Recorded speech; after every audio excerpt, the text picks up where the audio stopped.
como se observa acá, es mayor que el desdoblamiento de un campo octaédrico y este es mayor que el desdoblamiento de un campo tetraédrico.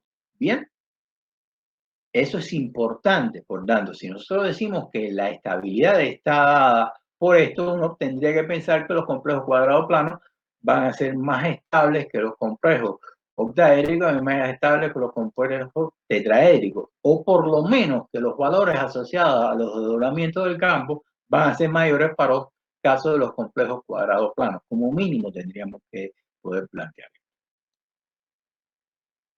Vamos ahora a hablar de un poco de las configuraciones electrónicas y esto es importante. Esto es importante porque hay veces a ustedes se le pregunta en un parcial, haga la configuración electrónica de tal complejo y ustedes arrancan y ponen 3S2, 4S2 o me ponen 3D1 y ahí uno desgraciadamente lo único que le puede hacer es poner 0 en esa pregunta. ¿Qué es lo que uno tiene que hacer? Plantear a partir de la teoría del campo cristalino en qué orbitales estarían localizados los electrones de esos orbitales D, que como vemos son los que están presentes en los elementos de transición.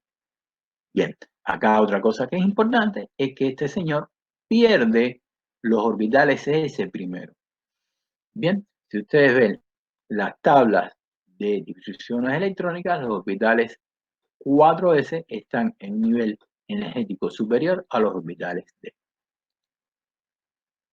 Bien, ahora analizamos, este es un complejo octaédrico. Este es el hexaacuo titanio 1. Bien, sabemos que tenemos un desdoblamiento del campo. Acá que nos falta poner, que nos lo puso la persona que hizo esto, que hay que retarla.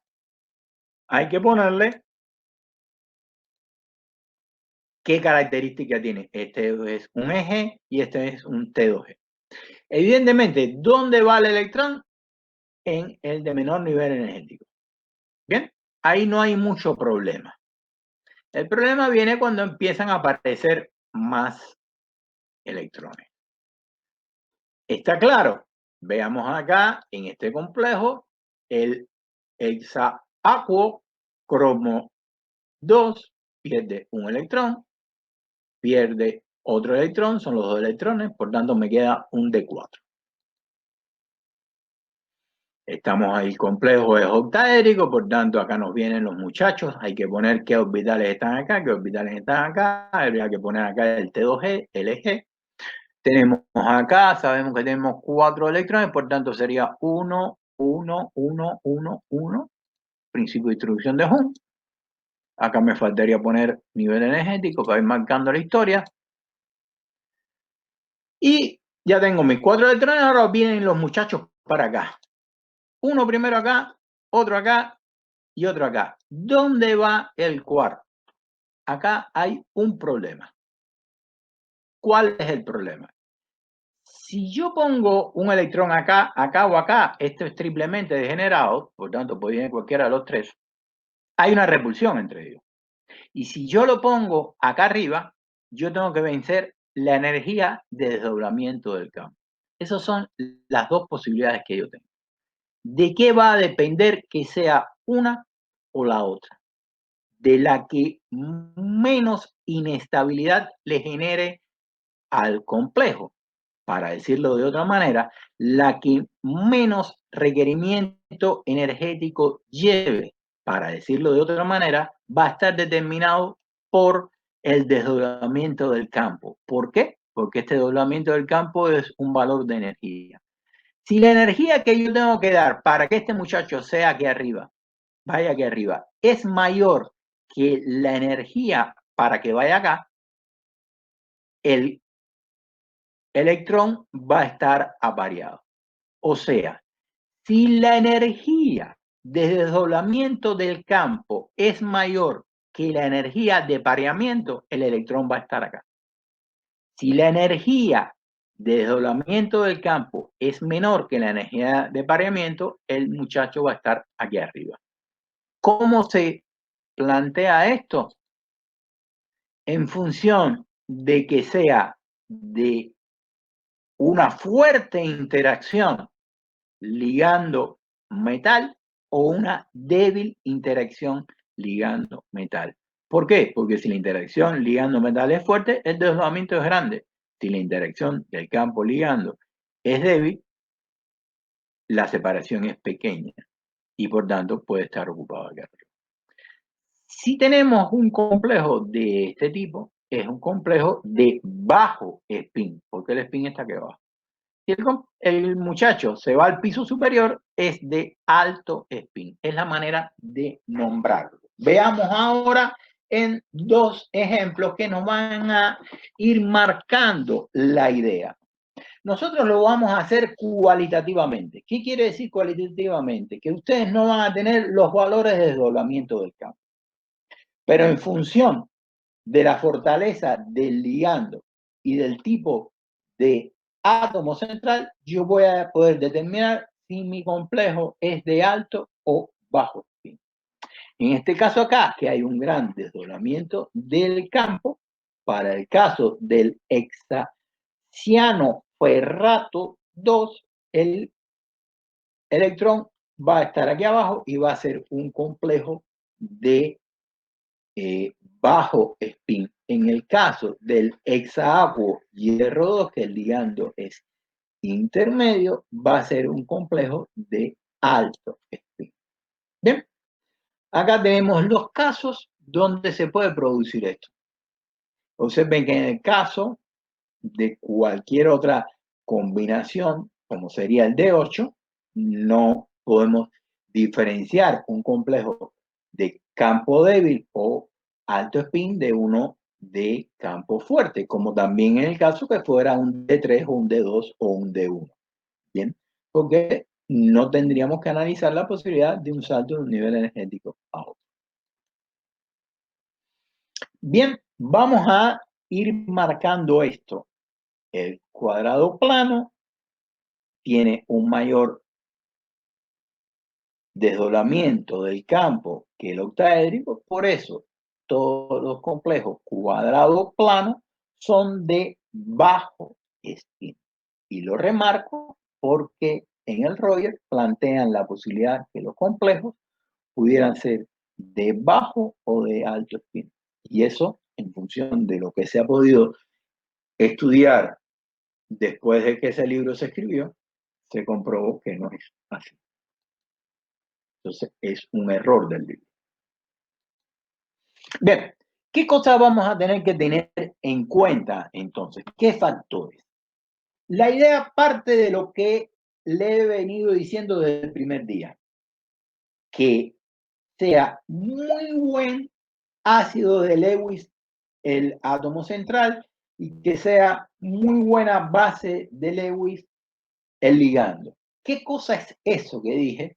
Simplemente una fuerte interacción metal-ligando, que es lo que he venido diciendo a todo lo largo de la tarde de hoy, de manera tal de generar un mayor desdoblamiento de ese campo. Evidentemente, un desdoblamiento grande de ese campo se genera por una fuerte atracción. Entonces, si ese metal tiene una carga grande, ese metal va a ser un ácido de Lewis fuerte. Bien, ¿qué es lo que estamos planteando acá? Vamos a leerlo, cuanto mayor es la carga y menor es el radio. Evidentemente, fíjense que hasta esto lo hemos conversado otra vez en función de la polarización. La polarización es otra cosa que la atracción de la nube electrónica de la otra especie. Acá también está relacionado con esto. Bien, una mayor interacción. Eso está relacionado para el ion metálico. Carga y tamaño de los ligandos. Cuanto mejor base de Lewis sea. Veamos en ese sentido si nosotros lo relacionamos, por ejemplo, del flúor al cloro. Cuanto más chico es, más se puede acercar y menor repulsión entre las nubes electrónicas existe. Por tanto, se favorece esa atracción. Por eso, esta especie, el ion fluoruro, forma complejo más estable que el ion cloruro. en esa misma línea, nosotros podemos entender que cuando estemos planteando para ligandos neutros, cuanto mayor pueda yo orientar la nube electrónica, mejor va a ser la interacción. Por ejemplo, ¿en qué estoy marcando eso? En el caso del amoníaco y del agua. ¿Por qué? Porque en el caso del amoníaco tengo un solo par libre, por tanto ese par libre lo puedo orientar mejor en la dirección del enlace, mientras que en el caso del agua tengo dos pares libres y entonces va a ser más difícil la orientación del. Eso también lo podemos entender perfectamente si nosotros sabemos que el amoníaco es una base y que el agua es un compuesto que tiene carácter anfótero. Por tanto, si el amoníaco es una mejor base, mejor va a ser la interacción. Y también viene explicado por lo que hemos visto anteriormente. Y la otra idea es en el sentido de los efectos estéricos. ¿Qué cosa es efecto estérico? Es cuando yo a un ligando incorporo diferentes grupos. Por ejemplo, ¿sí? El ejemplo que ahorita me planteaba alguien de el tetrametilamonio y el amonio. Si yo estuviera analizando el amonio como un ligando incorporado dentro de mi esfera interna, en el caso del amonio solo, lo que tengo son átomos de hidrógeno. En el caso del tetrametilamonio, tengo grupos H3 que me impiden la interacción, porque cuando tengo varios grupos tetrametilamonio interaccionando entre sí, uno va a repelerse con el otro. Eso es lo que se conoce como impedimentos estéricos. Todo lo que hemos dicho anteriormente nos da una mayor estabilidad del complejo. Vamos a ir viéndolo por pedacitos. Todo lo que hemos dicho ahora para tratar de entender. Y cuando terminemos todo, si hace falta algo, lo conversamos en el pizarrón. Pero para no cortar ahora acá, es que lo quiero hacer. Lo primero, en función de lo que hemos visto anteriormente. Un complejo cuadrado plano, como va a tener un desdoblamiento mayor que un complejo octaédrico, todos los complejos cuadrados planos van a ser de bajo espín. El complejo octaédrico vamos a analizarlo después y puede ser de alto o bajo espín. Y en el caso de un compuesto tetraédrico, la R, mire dónde está, mira vos. Está mal escrito el tetraédrico. Y en el caso de un compuesto tetraédrico, siempre va a ser un complejo de alto espín. Eso ya nos está simplificando nuestra vida en función de que nos vamos a tener que orientar en el caso de los complejos octaédricos. En el resto ya directamente lo hemos planteado para saber si es alto o bajo espín. Los factores que hemos planteado para saber una mayor interacción metal ligando está dado por la carga. Espera un minuto, voy a tomarme un mate que la verdad ya tengo la garganta seca.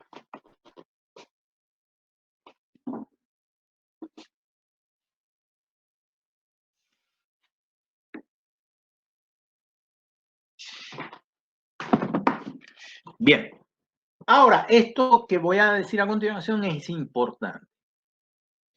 Primera serie, segunda serie y tercera serie.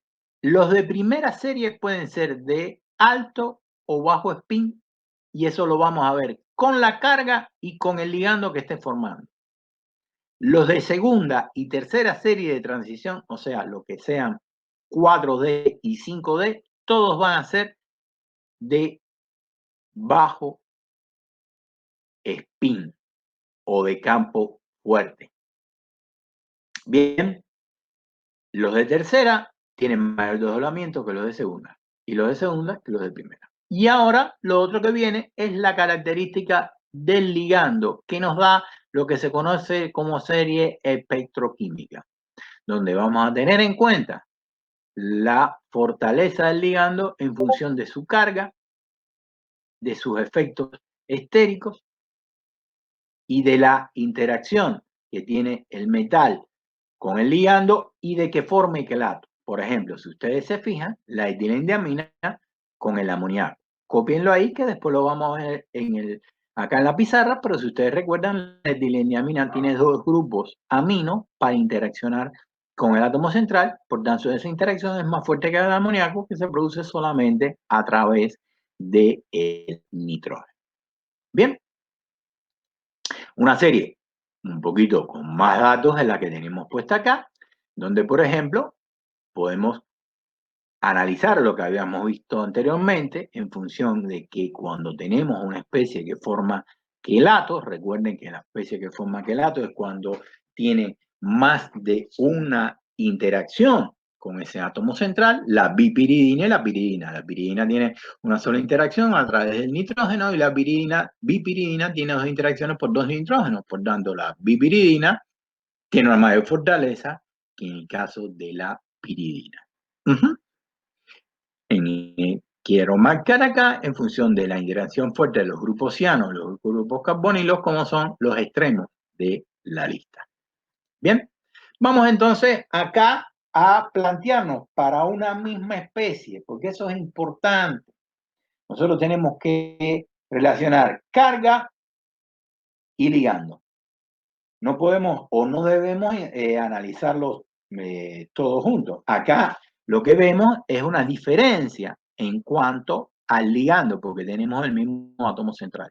El átomo central es cromo 3 en los dos. Por tanto, acá lo que vamos a ver es el desdoblamiento del campo, los 1, 2, 3, 4 complejos. Son complejos octaédricos. Si hubiéramos tenido un complejo tetraédrico, lo hubiéramos puesto como el de menor desdoblamiento. Y si hubiéramos tenido un complejo cuadrado plano de mayor desdoblamiento, siempre y cuando veamos también el ligando, ¿no? Pero en general un mayor desdoblamiento. Entonces, en función de eso, como esto del ligando tiene una interacción pi con este átomo central, pues es un pi aceptor, tenemos un desdoblamiento fuerte.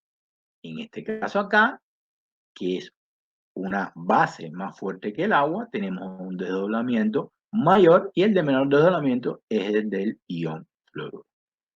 En función de eso, y vamos a ver en la próxima clase, va a estar dado el color de los complejos.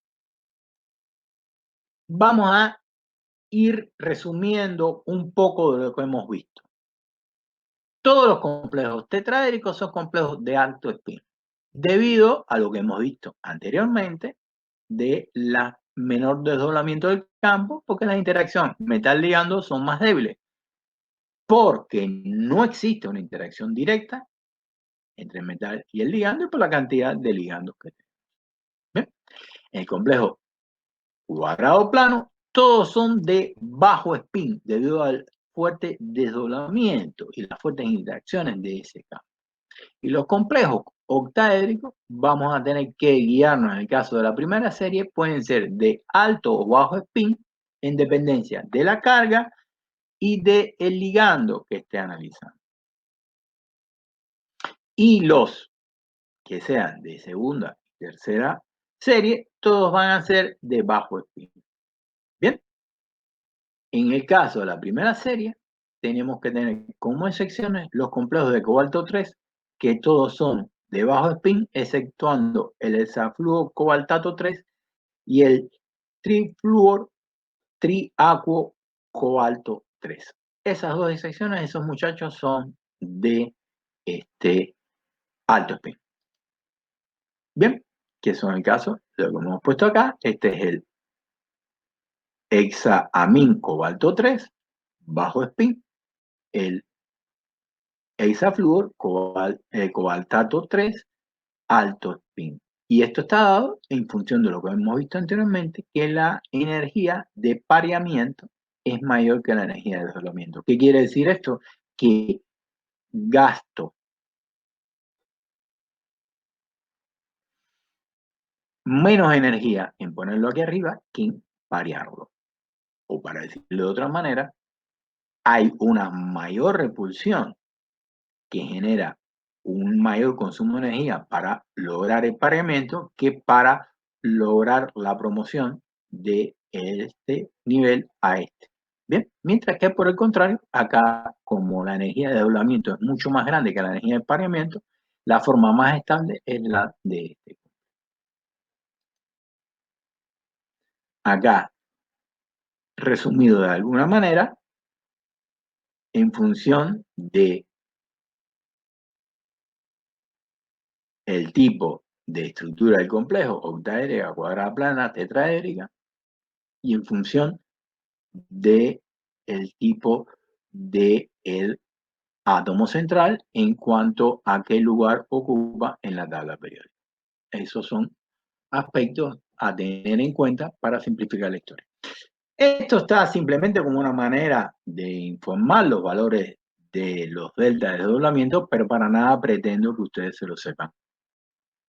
Si en algún momento algún dato de esto le hace falta, yo se lo doy, pero todo el análisis que nosotros vamos a hacer, lo vamos a hacer a partir de los ligandos y del átomo central. Por ejemplo, sin ver estos valores acá, yo sé que este es un ligando intermedio más fuerte que el agua, por tanto uno debe esperar que el desdoblamiento sea acá mayor que en el caso del agua, como se observa acá. En el caso de la trisetilendiamina, como es un ligando que forma